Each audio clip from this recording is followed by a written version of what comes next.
nyuma yuko indirimbo ye bita Boom igize miliyoni ku rubuga rwa YouTube, uwo bita Itahiwacu Bruce uzwi nka Bruce Melody agaragaye mu mashusho arimo yishima ku rugendo rwe rwa music iri gutera imbere, nyuma yuko anahawe n'igihembo cy'umuhanzi mwiza mu gihugu cya East Africa, ahigitso bita Diamond Platnumz, Harmonize n'abandi bahanzi bakomeye cyane.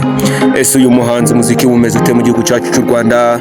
Nibyo tugiye kurebera hamwe muri iki kiganiro, kuko dusanga mu gihugu cyacu cy'u Rwanda hari impano nyinshi zitandukanye ariko zitameze nk'iz'umuhanzi Bruce Melody.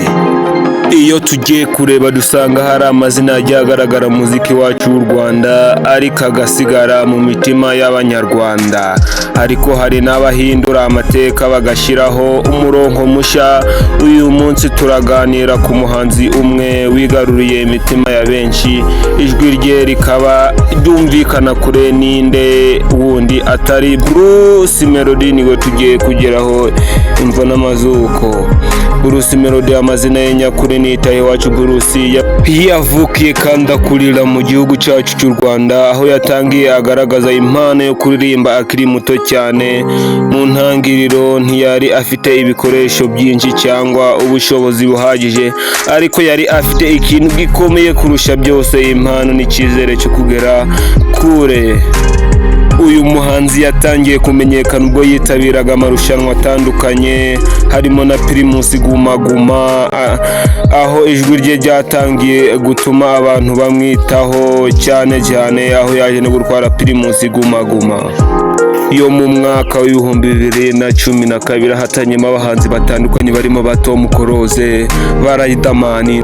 Ese kugira agere kuri uru rwego rungana guca byagenze bite?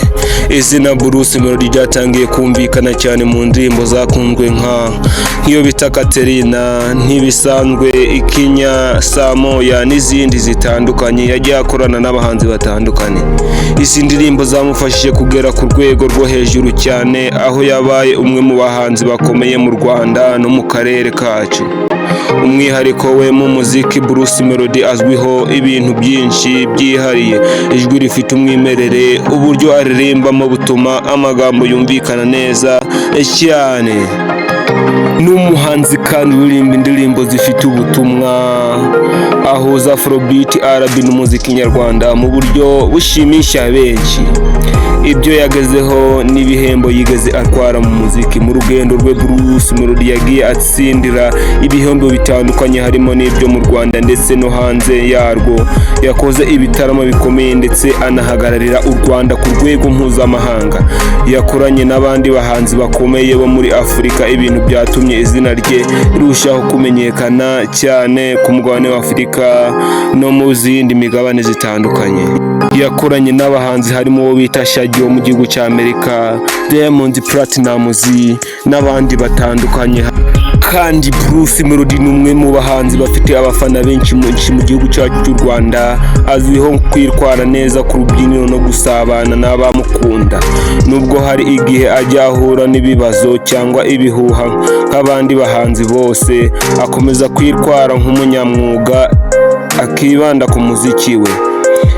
Abasesenguzi bavuga ko Bruce Melody afite ejo hazaza heza cyane, bitewe n'uko akomeje gukora cyane. Hari amahirwe menshi ko azagera ku rwego mpuzamahanga kurusha n'abandi mu gihugu cyacu cy'u Rwanda. Mu magambo make uvuze Bruce Melody ntubuvuze gusa umuhanzi, uba uvuze inkuru y'umuhate.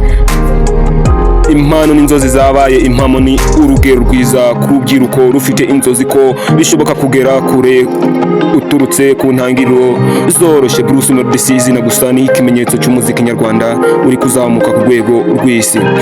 John P Artist, niba utari wakora subscribe, kora subscribe, dukomeze tubane, mukomeze mugire ibihe byiza.